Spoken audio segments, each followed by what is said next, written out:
Hello guys, comment nou yon espere nan yon espere nou form. Je zan pote yon lot nouvo video pou nou, lot video guys ki men pou ka jom fè so m'espere nan premel, but avan komanse map di mersi avek ou menm ki abone ansama avek me bienveni avek ou menm tou ki pral abone ansama avek video mwen pote pou nou jodi an guys. Son video mwen pral montre nou kek ti bagay mwen te achete nan Old Navy. So ya guys, se video sa mwen pote se sa mwen pral montre nou guys. So ok guys, mwen tout gen bagay yo ansama avem la. So ya guys, premier bagay la mwen montre nou se yon kolan, yon leggings like kolan. Mwen m'achete kolan sa $12.99. So ya nan Old Navy. So ya guys, so deuxième bagay la ki se mayo sa en m'achete li $14.99.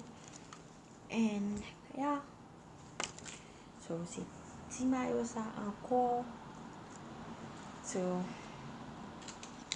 m'achete li $12.99. And yeah guys, so ça fait quatrième bagay la ki se sa. Ki se sa guys. M'achete li $14.99 anko. And apre sa se sa anko ki se men manwa.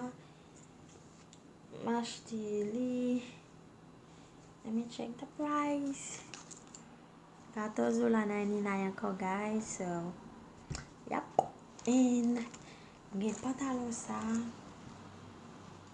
li vreman straight guys, vreman straight. So m'achete pantalon sa, li te lan $44 paske mba men mwen kote ki gen pou yon retire, but li te lan pri sa, li te $44. So ti mayo sa, ti bay manch long sa, li te lan sel, li vreman pa cher, ki se $1.97. Mwen kwa li yo te just mette $1.99, ok? An di $1.99. Mwen gen sa anko mayo sa, ki se $14 anko, ok guys, jan ap gade la. So yeah, mwen a met mayo an pil. So yeah guys, and mwen gen pantalon sa, ki se $12.99. m'achete li. Li vreman gros, vreman large. Sa son numéro 2 liye. Ok guys, but li vreman large. Son pantalon ki vreman large guys. So yeah guys, c'était tout video an sa mwen te pote pou nou. M'espere nou remen nou like li. And ankor, mwen gen de ankor, mwen gen bout short sou mwen ki mwen te achete tou. Li te lan $12 plus on lot mayo mauve, corsage mauve ki menm jan sama vek jaune nan. Mwen te achete ki te lan pri sa yo panam tape sen tap manjou bagay li sal guys. So yeah guys, c'était tout video sa mwen te pote pou nou. M'espere nou remen nou like li. Si nou like li, bal nou thumbs up. And pa bliye abone ansama vek channel la. And apre nan yon lot video anko guys.